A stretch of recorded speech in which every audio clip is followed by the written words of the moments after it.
Hello po. In connection doon sa San Mara na RFO na complete turnover, Tansa Cavite na uploaded ko. Ito po yung available 10 units. Ayan po o 10.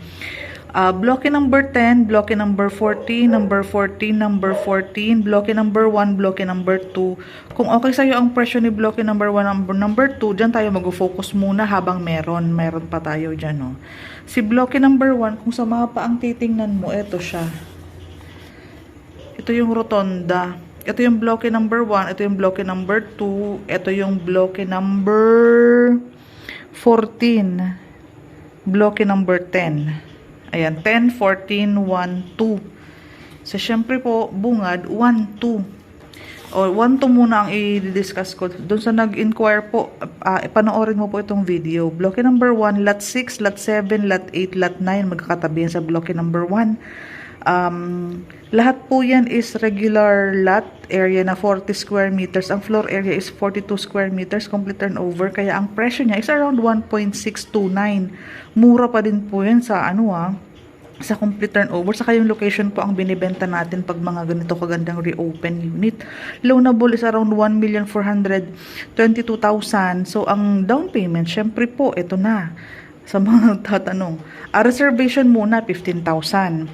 Ngayon yung equity is 191. Divide mo yan ng 6 months. So, 31,997. Kasi RFO po ay kaya short term po ang ating down payment term. 31. 6 months. Okay po. Pag sa pag-ibig, yung 30 years natin, 99 lang. Ang salary required around 28-29. Mas mababa ng bahagya yung nasa block number 10, 14, 14, 14. Dahil po ito ay ang lot area is 36.